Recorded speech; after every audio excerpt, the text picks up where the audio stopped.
जय श्री कृष्ण मित्रों। स्वागत है आपका अपने चैनल अनमोल पावर स्टोरी में। आज हम लेकर आए हैं दो चतुर बुढ़िया की कहानी। अगर आपको हमारी यह कहानी पसंद आए तो कृपया वीडियो को लाइक करके चैनल को सब्सक्राइब करें और बेल आइकन को जरूर दबाएं। तो चलिए दोस्तों, कहानी की तरफ बढ़ते हैं। गांव का नाम था मोहनपुर और मोहनपुर की सबसे चर्चित हस्तियां थीं कलावती मौसी और लीलाबाई दादी। दोनों की उम्र 70 के पार थी, लेकिन चालाकी और जिंदा दिली के मामले में जवानों को मात देती थीं। कलावती मौसी लंबी पतली तेज आंखों वाली और हमेशा नीले रंग की साड़ी में दिखाई देती थीं। उनके चेहरे पर इतनी गहरी झुर्रियां थीं मानो हर एक के पीछे एक कहानी छुपी हो। उधर लीलाबाई दादी नाटी गोल मटोल, हमेशा पान चबाती हुई और लाल किनारी वाली धोती पहने रहती थीं। जब वो हंसती तो उनके बिना दांतों के मुंह से ऐसी आवाज निकलती कि बच्चे डरकर भाग जाया करते। इन दोनों का रिश्ता कुछ ऐसा था जो प्रेम और प्रतिद्वंद्विता के धागों से बुनकर बना था। जब एक अचार डालती, दूसरी अगले दिन पापड़ सुखाने लगती। जब एक भजन कीर्तन में सबसे ऊंची आवाज में गाती, दूसरी अगली बार ताली बजा बजा कर सबका ध्यान खींचती। लेकिन दोनों एक दूसरे की काबिलियत को चुपचाप मानती भी थीं। गांव वाले अक्सर कहते, अगर ये दोनों मिल जाएं तो राजा का खजाना भी उड़ा ले जाएं। और पता नहीं किसने किस दिन मजाक में ये कहा, लेकिन बात किसी अनहोनी की तरह सच होती दिखने लगी। एक दिन गांव में एक अफवाह फैली, पुराने पीपल के नीचे कहीं खजाना दबा है। ये बात उस रात शुरू हुई जब गांव का सबसे निकम्मा लेकिन सबसे बातूनी आदमी, लोटे वाला रघु, शराब पीकर पीपल के नीचे सो गया। सुबह उठते ही उसने दावा किया कि सपने में एक बूढ़ा बाबा आया था, जिसने कहा था, जो मेरी समाधि के नीचे खुदाई करेगा उसे सोने के सिक्के मिलेंगे। गांव वाले हंस दिए, लेकिन दो आंखें ऐसी थीं जो चमक उठीं, कलावती मौसी और लीलाबाई दादी की। दोनों को जैसे नींद नहीं आई उस रात। दोनों अपने अपने अंदाज में योजना बनाने लगीं। कलावती मौसी अपने पुराने छिपे हुए नक्शों को टटोलने लगीं, जो उन्होंने कभी किसी अंग्रेज अधिकारी से चुराए थे। लीलाबाई दादी अपनी छत पर बैठकर एक पुरानी तांत्रिक किताब पढ़ने लगीं, जिसमें भूमि के कंपन से खजाने का पता लगाने का मंत्र लिखा था। कलावती मौसी का प्लान सीधा था। वो चाहती थीं कि रात के अंधेरे में खुदाई करें, बिना किसी को बताए। लेकिन उन्हें पता था कि अकेले ऐसा करना मुश्किल होगा। इसलिए उन्होंने अपने दूर के रिश्ते के नाती गोलू को बुलाया, एक मुंहाफट और लालची लड़का, जिसे वो मिठाइयों और झूठे वादों से काबू में रखती थीं। उधर लीलाबाई दादी ने भी चाल चली। उन्होंने गांव की अंधविश्वासी विधवा सुगनिया को विश्वास में लिया, जो हर दूसरे दिन सपनों की कहानियां सुनाती थी। दादी ने उसे यकीन दिलाया कि सपनों में खुद उनके पति प्रकट हुए हैं और बोले हैं, खजाना तुम्हारा इंतजार कर रहा है, लेकिन तुम्हें सही समय पर सही मंत्र पढ़ना होगा। अब गांव में हलचल मच गई थी। लीलाबाई ने जानबूझकर सुगनिया के जरिए ये खबर फैलवा दी कि कोई तांत्रिक विद्या से खजाने की खोज में लगा है। गांव के लोग उत्सुक हो गए। कौन है ये खोज करता? किसे मिलना है खजाना? इसी बीच कलावती मौसी ने अपने नाती गोलू को कहा, बेटा, खजाना जमीन के नीचे है, लेकिन उसका रास्ता आसमान से बनाना होगा। गोलू कुछ नहीं समझा, लेकिन मौसी ने गांव की सबसे ऊंची मीनार पर चढ़कर दूरबीन से पीपल के आसपास की जमीन देखने का निर्देश दिया। गोलू चढ़ा, देखा और नीचे आकर बोला, मौसी, पेड़ के पास कुछ लोग रोज रात को इकट्ठा हो रहे हैं। मौसी मुस्कुराईं, तो लीलाबाई दादी भी मैदान में उतर आई हैं। अब असली जंग शुरू हुई। दोनों एक दूसरे के कदम भांप रही थीं। एक रात जब कलावती और गोलू खुदाई करने पहुंचे, तो देखा कि जमीन पर नींबू, हवन की राख और लाल रंग के धागे बंधे हैं। गोलू डर गया। मौसी, ये तो तंत्र है। कलावती हंसी। तंत्र नहीं, चाल है। लीलाबाई की चाल। उधर लीलाबाई दादी ने भी सुगनिया से पता लगवाया कि कलावती मौसी ने किसी को बुलाया है, जो अंग्रेजी नक्शा पढ़ सकता है। उन्होंने एक गूंगे भिखारी को अपने जासूस के तौर पर नियुक्त किया, जिसे उन्होंने कुछ खाने के बदले हर रात पीपल के पास भेजना शुरू किया। अब दोनों औरतें न केवल खजाने की तलाश में थीं, बल्कि एक दूसरे को मात देने में भी जुटी थीं। कभी मौसी वहां रेत के ढेर छोड़ जाती ताकि दादी को लगे जमीन खोदी जा चुकी है, तो कभी दादी वहां राख फैला देती ताकि लगे कोई आत्मा जाग गई है। गांव वाले इस तमाशे को दूर से देख रहे थे। किसी को पूरी बात समझ नहीं आ रही थी, लेकिन सभी जानते थे कुछ न कुछ गड़बड़ है। बच्चे अब पीपल के पेड़ के आसपास की मिट्टी को सोने वाली मिट्टी कहने लगे थे। एक दिन अचानक गांव का नाला सूख गया। पानी की तलाश में कुछ औरतें पीपल के पीछे गईं और उन्होंने वहां ताजा खुदी हुई जमीन देखी। फिर क्या था, अफवाह आग की तरह फैली। खजाना मिलने वाला है। गांव का मुखिया खुद पीपल के पास पहुंचा और पूरे इलाके को घेरने का आदेश दे दिया। अब दोनों बुढ़िया की चालाकी एक बड़े संकट में थी। वे जानती थीं कि अब सीधी लड़ाई नहीं चल सकती। अब जरूरत थी सबसे बड़ी चाल की। कलावती मौसी ने गांव की पंचायत में ऐलान किया, जिसे खजाना मिले वह उसका आधा गांव को देगा। गांव वाले खुश हो गए, लेकिन लीलाबाई दादी बोलीं, सिर्फ खजाना नहीं, जो आत्मा इसे देगी उसकी शांति के लिए हर साल पूजा भी करनी होगी। अब ये मामला आस्था और धन का बन गया। गांव पूरी तरह से दो हिस्सों में बंट गया, मौसी समर्थक और दादी समर्थक। हर रात एक नया प्लान, हर दिन एक नई कहानी। लेकिन खजाना अब भी जमीन के नीचे था और असली खेल तो बस शुरू हुआ था।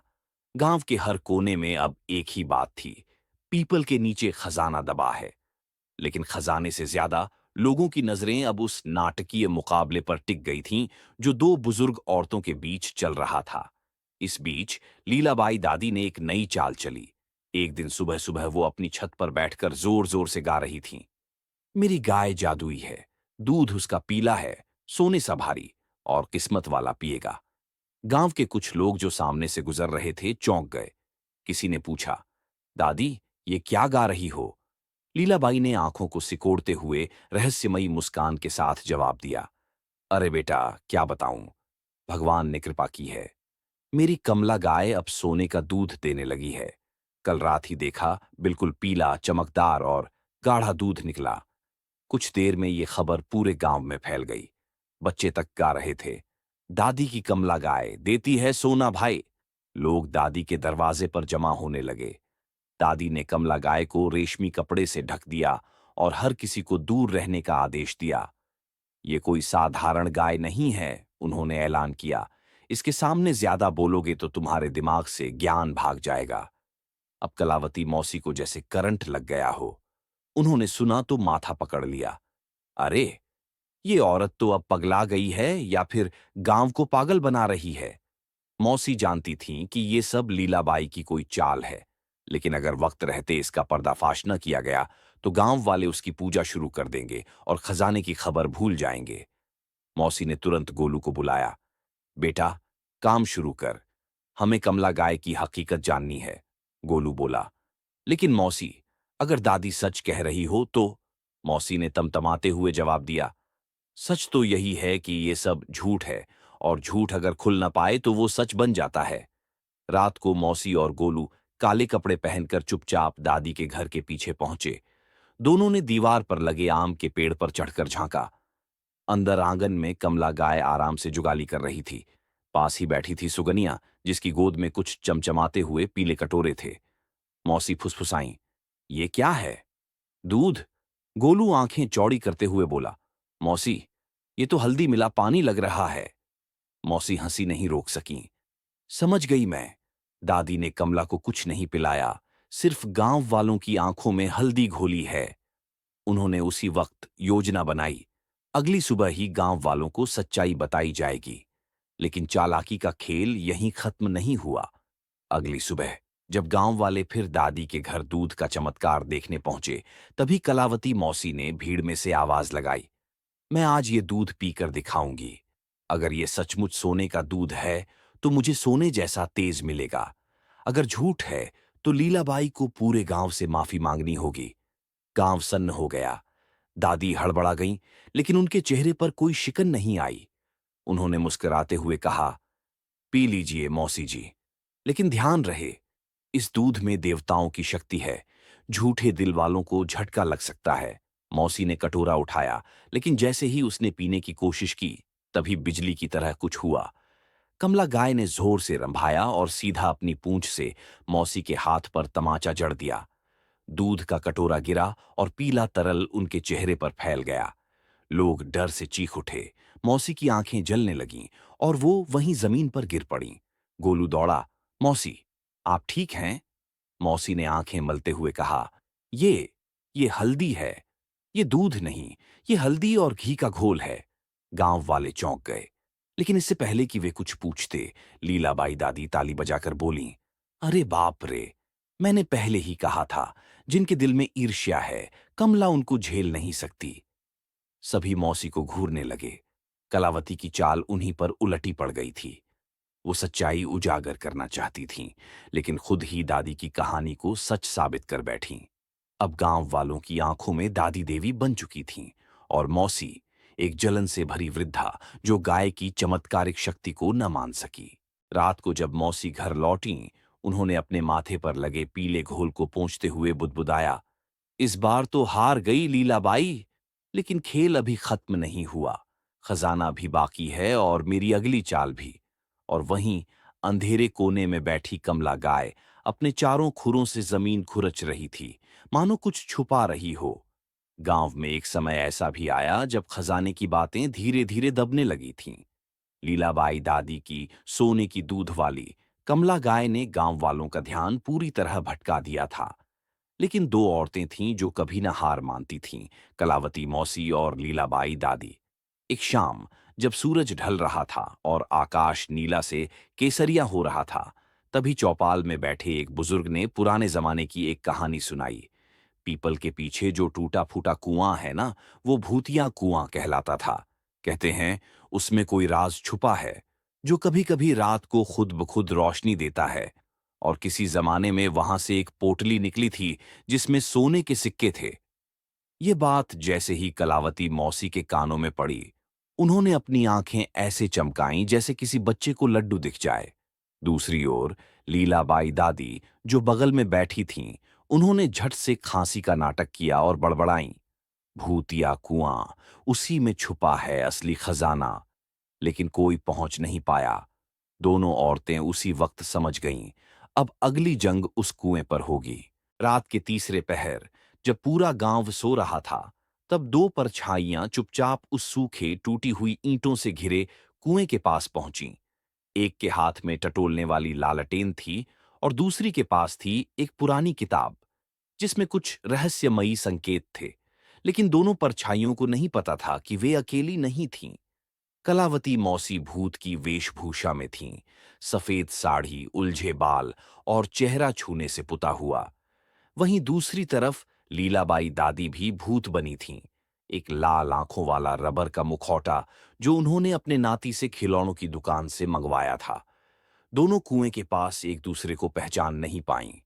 जैसे ही कलावती ने कुएं में झांका, पीठ पीछे से लीलाबाई ने डरावनी आवाज में बोला, कौन है जो मेरी नींद तोड़ रहा है? कलावती ने कांपते हुए जवाब दिया, मैं मैं कलावती नहीं, अरे नहीं, मैं भी भूत हूं, तेरा ही बहन पिशाच। दादी थोड़ा चौंकी, फिर भूतिया स्टाइल में बोली, ओह अच्छा, तो आ गई तू भी खजाना लेने? चल, पहले मैं जाऊंगी।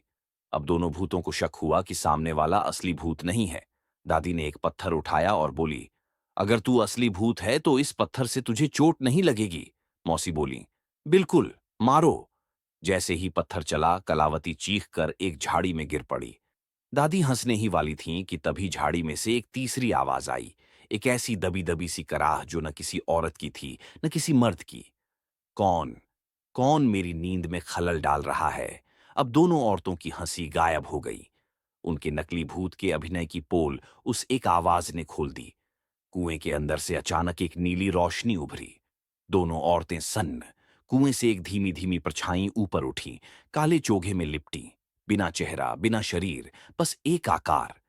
जो मेरे खजाने के पास आएगा, वो अपनी चालाकी वहीं छोड़ जाएगा। वो आवाज हवा में गूंज रही थी। लीलाबाई ने कलावती की बांह पकड़ ली। मौसी, ये तू है ना? ये सब ड्रामा तूने किया है ना? मौसी कांप रही थीं। मैं सोच रही थी, तूने किया है। लेकिन ये तो असली लगता है। दोनों डर के मारे एक दूसरे से चिपक गईं। तभी कुएं के पास से एक छुपा हुआ पत्थर खिसका और उसके नीचे से एक पतली सुरंग दिखाई दी। वो परछाई उसी सुरंग में घुस गई और अजीब सी गुर्राहट के साथ गायब हो गई। जब डर थोड़ा कम हुआ, दोनों एक दूसरे को घूरने लगीं। क्या करें? मौसी ने पूछा। जाई अंदर, दादी ने दांत चबाते हुए कहा। अकेले नहीं, कल रात लौटते हैं, ज्यादा तैयारी से। असली खेल अब शुरू होगा। अब दोनों जान चुकी थीं कि जिस खजाने को वे हल्के में ले रही थीं, उसमें कोई रहस्य तो था ही। शायद कोई आत्मा, कोई पुराना श्राप या कोई रहस्यमयी पहरेदार। दोनों चालाक बुढ़ियाओं ने मिलकर फैसला किया। अब वे अकेले नहीं लड़ेंगी, बल्कि झूठे भूत बनकर एक दूसरे को डराने की जगह अब असली भूत का सामना करेंगी। लेकिन फिर भी दोनों के मन में एक ही बात थी, खजाना सिर्फ एक को मिलेगा। अभी भूतिया कुएं की रात को बीते 3 दिन ही हुए थे कि गांव के पीपल तले ढोलक नगाड़े बजने लगे। गांव के चौकीदार ने ऐलान किया, सुनो सुनो सुनो, राजा हरिकेश्वर जी का हुक्म आया है। राज्य की सबसे अनोखी और अद्भुत चीज लाने वाले को मिलेगा सोने का ताज और एक जागीर। सिर्फ महिलाओं के लिए खुला है यह मुकाबला। गांव की औरतें चौंक गईं, लेकिन जो सबसे पहले मुस्कुराईं वो थीं कलावती मौसी और लीलाबाई दादी। दोनों के कानों में जैसे तुरही बज गई हो। खजाना एक तरफ, अब तो राजा का ऐलान और भी बड़ा खेल बन चुका था। कलावती मौसी ने घर जाकर अपनी पुरानी संदूकची खोली, जिसमें रखे थे टूटे हुए चश्मे, पुराने गुड्डे, सूखी पान की बीड़ियां और एक पीतल की घंटी। इनमें कुछ तो अनोखा बनेगा, वो बड़बड़ाईं। उधर लीलाबाई दादी अपने गाय के बाड़े में बैठकर सोच रही थीं, कमला तो वैसे ही मशहूर है, क्यों ना इसे सोने की गाय कहकर भेजूं। पर राजा मूर्ख नहीं है, उसे असल अनोखा चाहिए। जरा चालाकी से खेलना होगा। दोनों बुढ़िया जानती थीं कि एक ही जीत सकती है, लेकिन दोनों को यकीन था कि वही जीतेंगी। 3 दिन बाद मेले का दिन आया। गांव के मैदान में एक भव्य पंडाल लगा था। राजा हरिकेश्वर का दूत वहां बैठा था। एक बड़ा तख्त और उसके पीछे सोने का ताज चमक रहा था। औरतें बारी बारी से तोहफे ला रही थीं। किसी ने मिट्टी से बनी गणेश मूर्ति दी, किसी ने जड़ी बूटियों की दुर्लभ दवा, तो किसी ने हस्तशिल्प के गहने। तभी आईं कलावती मौसी। उनके हाथ में था एक पुराना पिंजरा, जिसके अंदर बैठा था एक तोता। लेकिन ये कोई आम तोता नहीं था। मौसी ने सबके सामने दंभ से कहा, राजा के दूत जी, ये है मेरा तोहफा, तोता गुप्तचर। ये किसी के भी मन की बात जान लेता है और राज भी खोल देता है। पूछिए कुछ। दूत थोड़ा हंसा। तोता और मन की बात, मौसी बोली। सुनिए तोता, बताओ कि दूत साहब आज नाश्ते में क्या खा के आए। तोते ने कहा, पूरी, आलू की सब्जी और बर्फी। दूत चौंका। ये बात तो किसी को नहीं पता थी। भीड़ में शोर मच गया। सभी ताली बजाने लगे, लेकिन दादी अब भी शांत थीं। फिर आईं लीलाबाई दादी। उनके हाथ में एक बड़ा सा मिट्टी का घड़ा था, ढक कर रखा हुआ। दूत ने पूछा, इसमें क्या है? दादी ने मुस्कुराकर जवाब दिया, राजा को चाहिए सबसे अनोखी चीज, तो मैंने लाया है गूंजती हुई याद। लोग चौंक गए। ये क्या होता है? दादी ने सबके सामने घड़े का ढक्कन खोला और अंदर एक रस्सी डाली। रस्सी खींचने पर एक लकड़ी का बक्सा बाहर आया, जिसमें था एक पुराना ग्रामोफोन। दादी ने उसे चालू किया। अंदर से निकली एक आवाज, राजा की मां की। एक पुराना रिकॉर्ड जो कभी महल में गाया गया था। राजा को लोरी सुनाती हुई आवाज। भीड़ सन्न हो गई। राजा की मां कई साल पहले स्वर्ग सिधार चुकी थीं। दूत की आंखें नम हो गईं। दादी ने कहा, राजा साहब ने अनोखी चीज मांगी थी। मैं लाई हूं याद, जो अब न लौटे, लेकिन गूंजती है। दूत भावुक हो गया। वह सोच में पड़ गया। तोता भी अद्भुत था, लेकिन ये लोरी, ये तो दिल को छू गई। अब फैसला मुश्किल था। तभी दूत खड़ा हुआ और बोला, राजा हरिकेश्वर जी ने कहा था, जो सबसे अनोखी चीज लाएगा उसे मिलेगा ताज। लेकिन आज दो चीजें आई हैं, एक जो चौंकाती है और एक जो छू जाती है। हम दोनों को इनाम देंगे। भीड़ में तालियां गूंज उठीं। कलावती मौसी को मिली गुप्तचर दल की मुखिया की पदवी। लीलाबाई दादी को मिली एक हवेली और स्मृति गायक का सम्मान। दोनों एक दूसरे की तरफ देखकर मुस्कुराईं, क्योंकि उन्होंने जाना ये युद्ध नहीं, एक खेल था। चालाकी में दोनों थीं महारथी, पर इस बार दिल और दिमाग दोनों ने जीता। लेकिन जैसे ही भीड़ बिखरी, दोनों एक दूसरे के पास आईं। कलावती फुसफुसाईं, तूने उस ग्रामोफोन में मेरी आवाज भी सुनी ना? मैं ही थी राजा की मां की आवाज में। असली रिकॉर्ड तो कभी था ही नहीं। दादी ने दांत निपोड़ते हुए जवाब दिया। और तेरे तोते को मैंने 2 दिन पहले खिला दिया था, याद बढ़ाने वाली जड़ी बूटी। असली तो हम ही हैं, बस स्टाइल अलग अलग है। दोनों की हंसी भरी आंखें मिल गईं। राजा का ताज तो मिला ही, पर दोनों चालाक बूढ़ियों ने फिर साबित किया, सिर्फ एक नहीं, दो भी जीत सकते हैं, अगर हो दिमाग का खेल। राजा का इनाम पाकर जहां पूरा गांव दो चतुर बुढ़ियों की प्रशंसा में लहालोट था, वहीं उनके बीच की पुरानी प्रतिद्वंद्विता अब और भी गहरी हो गई थी। कलावती मौसी की आंखों में एक चमक थी। मैंने जीतकर भी हारा नहीं, और हार कर भी राज बना लिया। लेकिन लीलाबाई दादी की मुस्कुराहट में अब एक चिंता छिपी थी, जिसे कोई देख नहीं पाया, सिवाय कलावती के। कुछ दिन बाद गांव में अफवाह फैलने लगी। लीलाबाई दादी ने राजा को झूठे रिकॉर्ड से धोखा दिया। वह लोरी असली नहीं थी। दादी हैरान थीं। किसने बताया? उन्होंने पड़ोसियों से पूछा। लेकिन जवाब से पहले ही उनके सामने कलावती मौसी प्रकट हो गईं, बिल्कुल वैसे जैसे चाय में अचानक मिर्च गिर जाए। सुन लीलाबाई, उसने चुटकी ली, झूठ के पंख नहीं होते, लेकिन उड़ाने वाला अगर चालाक हो तो कबूतर भी गरुड़ लग सकता है। दादी समझ गईं, यानी अफवाह फैलाने वाली कोई और नहीं, खुद कलावती है। अब दादी के सामने सबसे बड़ा सवाल था, क्या अब वो चुप रहें, सच को स्वीकारें, या फिर अपनी चालाकी से जवाब दें? कई दिन तक उन्होंने कोई प्रतिक्रिया नहीं दी। वो चुपचाप अपने बगीचे में बैठकर सोचती रहीं। गांव वाले अब सवाल करने लगे थे, दादी, क्या तुमने सच में झूठ बोला था राजा को? और हर बार दादी बस मुस्कुरा देती, बिना हां या ना कहे। लेकिन फिर आया गांव का रथोत्सव, जिसमें गांव का सबसे ज्ञानी व्यक्ति साल का मुख्य प्रवक्ता चुना जाता था। इस बार गांव वालों ने प्रस्ताव रखा, दादी, आपको ही भाषण देना चाहिए, ताकि सबका विश्वास लौटे। अब चुनाव का दिन आया। मंच पर दादी खड़ी हुईं। सबकी निगाहें उन पर थीं। कलावती भी पहली पंक्ति में बैठी थी, अपनी जीत की मुस्कान लिए। दादी ने बोलना शुरू किया, सत्य और चालाकी का संबंध अजीब होता है। कभी चालाकी से सत्य सामने आता है, और कभी सत्य भी चालाकी के सहारे ही लोगों तक पहुंचता है। मुझे जो मिला वो एक झूठ था या कला? ये सवाल अब आप सब पूछते हो। लोग चुप थे। दादी ने आगे कहा, हाँ, मैंने वह लोरी खुद अपनी आवाज में रिकॉर्ड की थी। मैं राजा की मां नहीं थी, लेकिन मेरी आवाज में उनकी भावना थी। मैंने एक झूठ को ऐसा गढ़ा कि वह राजा के दिल को सच लगने लगा। मेरा उद्देश्य धोखा नहीं था। मेरा उद्देश्य था एक खोई हुई स्मृति को वापस लाना। भीड़ में एक सन्नाटा पसरा था। कलावती मौसी मुस्कुरा रही थीं। देखा, सच सामने आ ही गया। हार गई तू। लेकिन तभी दादी ने मंच पर एक और घड़ा मंगवाया। उसमें से निकला एक नया ग्रामोफोन। उन्होंने उसे चलाया। इस बार आवाज आई राजा के पिता की। एक भावुक संवाद, जिसमें वो अपने बेटे को आशीर्वाद दे रहे थे।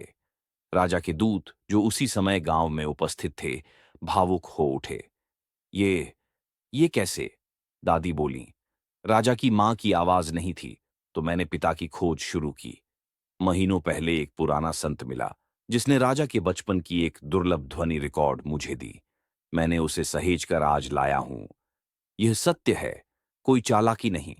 अब दादी ने देखा, कलावती मौसी का चेहरा जैसे धूप में बर्फ हो गया हो। दादी मंच से उतरते हुए उनके पास आईं और धीरे से बोलीं, चालाकी जीत सकती है, पर जब सत्य उसी चालाकी से बोले तो इतिहास बनता है। गांव तालियों से गूंज उठा। कलावती को इस बार हार माननी पड़ी, और वो भी सबके सामने। लेकिन उसकी आंखों में गुस्सा नहीं था, सिर्फ एक बात चमक रही थी, अब अगली बारी मेरी है। दोनों बुढ़ियों के बीच ये लड़ाई अब एक व्यक्तिगत प्रतिस्पर्धा से बढ़कर बन गई थी। चालाकी बनाम सत्य, जिसमें कभी एक आगे निकलता तो कभी दूसरा। लेकिन जैसे ही रथोत्सव समाप्त हुआ, एक बूढ़ा साधु गांव के मुहाने पर दिखाई दिया। उसके हाथ में था एक चिथड़ा सा नक्शा, और उसके होठों पर था एक रहस्यमयी वाक्य, जिसने देखा है दोनों का खेल, वही दिखाएगा असली खजाना। और दोनों बुढ़ियाओं अब फिर एक नए सफर पर निकलने को तैयार थीं, लेकिन इस बार शायद एक साथ। गांव के उस चौराहे पर जहां बरगद के नीचे बूढ़ा साधु बैठा था, लीलाबाई दादी और कलावती मौसी दोनों एक साथ पहुंची। न कोई ताना, न कोई हंसी, सिर्फ एक दूसरे की नजरों में सवाल था। साधु ने अपनी सूनी आंखों से दोनों को देखा और कहा, तुम दोनों ने सत्य को भी जीता और छल को भी। अब समय है उस खजाने का जो सच्चे चतुर को मिलता है। उसने एक पुराना नक्शा खोला, फटा-फटा, धूल से अटा-पटा, लेकिन निशान अब भी चमक रहे थे। उसमें एक गुफा का जिक्र था, नीलकंठ पर्वत की कोख में छिपा अंतिम रहस्य। दोनों बुढ़ियाओं समझ गईं, यह आखिरी पड़ाव है। सफर शुरू हुआ। घोड़े नहीं थे, सिर्फ पगडंडियां थीं। साथ में थी पुरानी दुश्मनी और नई जिज्ञासा। रास्ते में उन्हें कई अजीब पड़ावों से गुजरना पड़ा। एक नदी जो उलटी बहती थी, एक पेड़ जो बोलता था लेकिन केवल झूठ, और एक दरवाजा जो तभी खुलता जब दोनों बुढ़ियाओं एक ही बात पर सहमत होती। हर मोड़ पर एक नई परीक्षा होती। कभी लीलाबाई अपनी सच्चाई से आगे बढ़ती, कभी कलावती अपनी चालाकी से दरवाजे खोलती। लेकिन जैसे जैसे मंजिल पास आती, दोनों समझने लगीं, जो काम अकेले नहीं हो सकते वो मिलकर आसान होते हैं। आखिरकार वे पहुंची नीलकंठ पर्वत की उस गुफा के द्वार पर। उसके ऊपर लिखा था, यह खजाना सिर्फ उस चतुर को मिलेगा जिसकी चतुराई में किसी और की जीत भी छिपी हो। दरवाजा नहीं खुला। दोनों हैरान। दादी ने झुंझलाकर कहा, तू ही खोल इसे, तेरी चालाकी तो बड़े बड़े दरवाजे खोल देती है।